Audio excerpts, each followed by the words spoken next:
Welcome, investigator. Evil is on the rise. Crime is escalating. Our mission is to eliminate the crime by exposing evil, examine why it manifests, and highlight the brave souls that confront it every day. Join us as we work together to bring justice to every victim. Welcome to All Things Crime. Here's your host, Jared Bradley. So the DNA that was collected at the crime scene, how did that come about, and what was the process of actually getting the profile? So the DNA,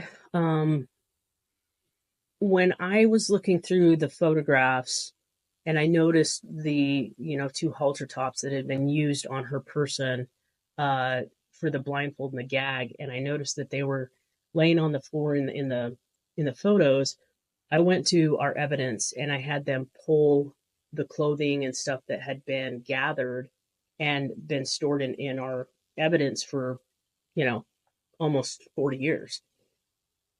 The two pieces, the two halter tops, the blindfold and the gag, were bagged individually. And when I opened the bag to see what it looked like, I was like, "Yep, that's the gag, that's the blindfold." And I thought an M-back would work if whoever tied the knots, because they basically put the blindfold on and tied knots at the back, the gag tied knots at the back. Whoever tied it, unless they were wearing gloves, is gonna leave, their DNA.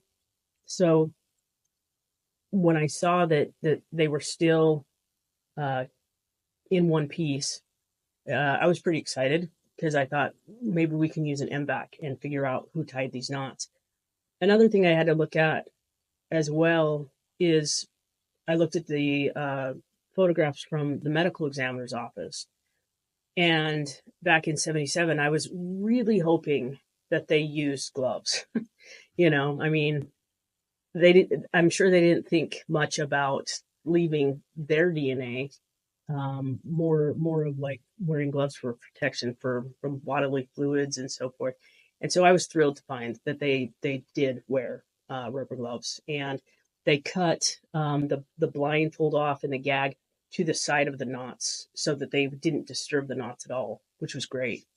So I requested that our crime lab do an M-back on the knots themselves.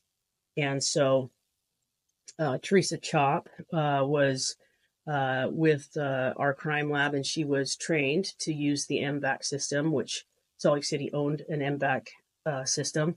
And I'm sure your viewers know what the M-back system is, but the only way I can really describe it to other people who don't know is it's like a big vacuum, and it you use a saline on it, and it correct me if I'm wrong, and then it sucks everything off of the item like a vacuum would, and it goes into a filter, and then that filter was sent to the state crime lab to be processed to see what kind of DNA, if any, was there. And the full profile came back as Patrick McCabe from Florida, who was a registered sex offender in Florida for raping a girl in 1999 that was, I think, approximately the same age as Lecia was when she was murdered. Yeah, we describe the M-vac a lot as like a medical grade carpet cleaner. Yeah. So that fluid that's sprayed down combined with the vacuum creates this little mini hurricane down there on the surface, and that just enables a lot of DNA to be pulled up that isn't going to come up using any other method. And so especially touch DNA it's fascinating. It's absolutely fascinating. And I actually, for chain of custody and so forth, I was there, opened, the bag that had the halter tops and so forth, and watched our crime lab tech do the M-back. And then I collected the filter from her and booked it into evidence, and then took it to the state crime lab. So I watched the process in person, and it's such a sensitive test, and I was just so grateful that all of the people involved in this case for the almost 40 years that it was going on didn't contaminate anything, that, the people who transported Lecia to the medical examiner's office didn't contaminate anything. Nobody just, nothing was contaminated, and it just worked like magic. It was just, there was no other profile on there. There was no other, anything that we would have had to explain away. So it was awesome. Yeah, that's really, if you think about that, and this is prior to DNA, nobody even knew about DNA back then. And, you think about what the technology is going to be like for us 20, 30 years from now.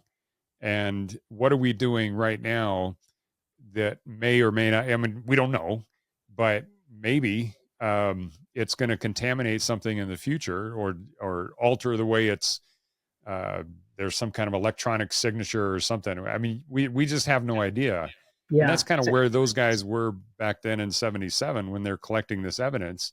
So the sheer fact that there was no contamination, there was no issues with it that would have caused the suspect to maybe be able to throw that evidence out, or the defense. It's what a great story, because the fact that there wasn't any other contamination in there is just an absolute miracle. Just love it. Another fascinating part about this case in general was that in the late 70s, and I can't remember exactly what date, I don't know if it was from 75 or 76 or something like that, like somewhere in the 70s until 1983, Utah had a statute of limitation on homicide.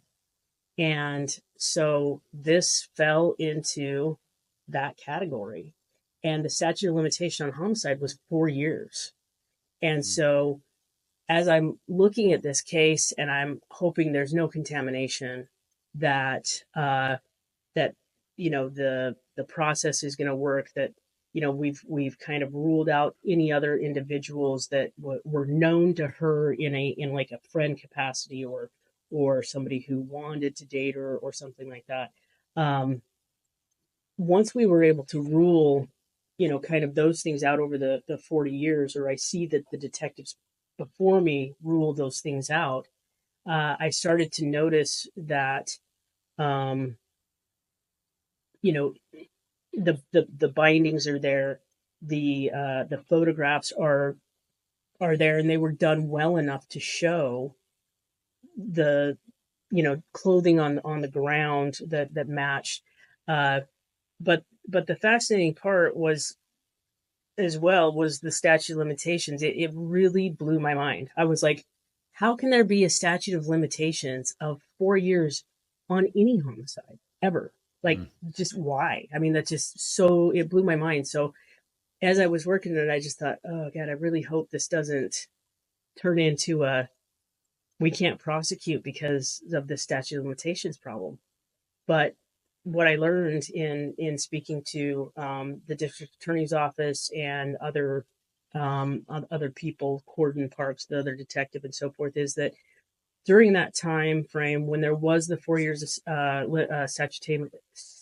statute of limitation problem, is that if the person left the state, then the time stopped.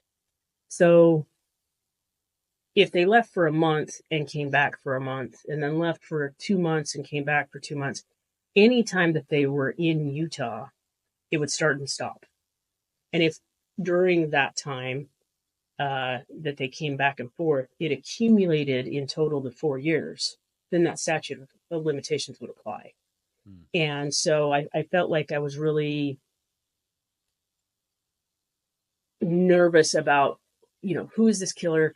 Have they been in Utah? Did they stay? Did they not? I mean, is this statute of limitations going to screw us in getting some justice for this family and this victim?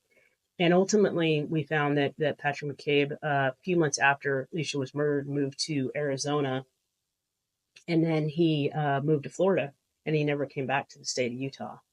And another thing that we weren't able to prove, because obviously DNA wasn't thought of then and so forth, in the way that we do now, was whether or not she was actually raped, and that would be an aggravating circumstance that could override the statute of limitations.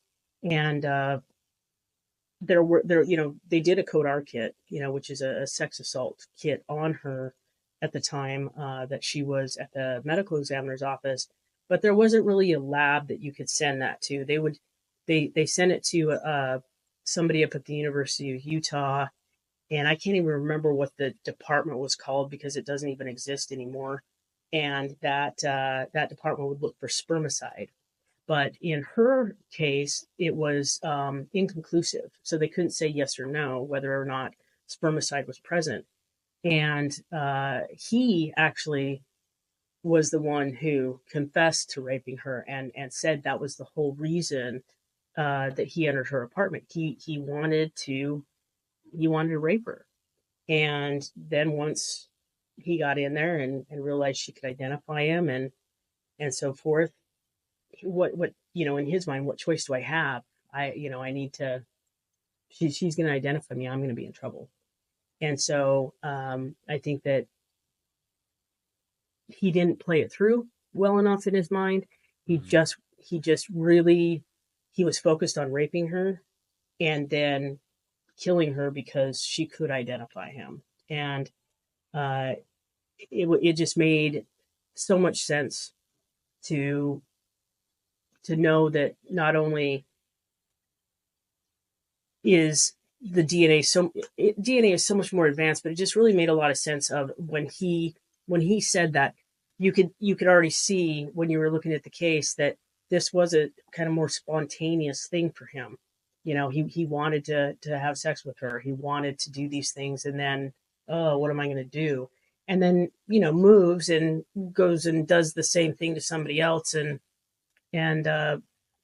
why he did or didn't take the life of the person in Florida that he ultimately was convicted for the sex offense for. I don't know. I don't know if there was any sort of, thought process on his part, but I really don't think that he has the feelings to, I don't think he's sorry. I don't think he regrets any of it. So. Yeah. Well, it's hard to fathom really, the obsession that he must have had with her to actually use his apartment key and break into her house. And then I think when Gordon was interviewing him and, he was confessing, he said, yeah, once I actually raped her, then it was kind of able to come to his senses. I don't know what, kind of how that goes. Like you just have no ability to have rational thought until you're done raping her. And then you realize, oh crap, this girl knows who I am. And so I got to kill her. Yeah. That's just I don't know. I think a lot of those pedophiles and these rapist types, that the desire and the push and the obsession and all of these deranged thoughts that go through their heads in order to have this sexual release is just so overriding any other rational thought to me. I hope and maybe you'd have a little more insight on this one, but I would hope that's not a very prominent gene that is causing some of these people to be just complete mental cases. But yeah, hopefully. I mean, it's definitely an obvious lack of impulse control on top of a lot of other things. There's this driving force for them for whatever reason to engage in that sort of activity and not be able to. I don't know if they don't care about the consequences or if it's kind of a game as far as like I'm going to try to get away with this for as long as I can. Mm-hmm. But with Patrick McCabe in particular, I really despise him for a couple of reasons. One, he took the life of a very innocent 16-year-old girl that just, was just living her life without any regard for her as a person at all. The second thing is him showing her mom, walking her up to the door, opening the door, knowing that she's going to go find her daughter in that condition. And then having the audacity to say, well, yeah, let's go down to my apartment and call the police and wait with the police, or wait with her at his apartment till the police get there. I mean, I don't know. You gotta be something else to do that. And then I also know that in speaking with Gordon about his, Patrick McCabe's confession, is that essentially, when Gordon knocked on his door, and can you imagine you or I or any normal person, someone knocks on your door from another state, a police detective, and they want to talk to you, and they're going to bring you down to the sheriff's office to have a conversation, that you don't have any questions about it. Oh, okay. You already know. You know he knows. Yeah. And one of his questions after everything was said and done was, does the Utah State Prison provide health care? He didn't care about anything else but himself. Yeah. From start to finish, from his lack of impulse control and I don't know, psychosis and in doing what he did to her, all the way to the day that he went to prison. His concern was for himself, that he was gonna, he was getting older. He was not doing well, health wise. And his concern was, okay, well, I'm kind of screwed. They know I did this. Am I going to get medical when I get to prison? Just, it blows my mind, the mentality. Well, you said in 1991, I think you said he had served for a different sexual assault. I think it was 1999. Yeah. Okay. Oh yeah. 99. Okay. So he'd already been in the prison system, so he's familiar with it. And so I'm sure he's just like, well, they caught me finally. And so now I just got to figure out what the next 20 years is going to be like, I guess. But thanks for joining us. Your attention today brings us one step closer to exposing and eliminating the evil that brings crime to our communities. Hit subscribe and share this episode. Together, we will bring justice to every victim.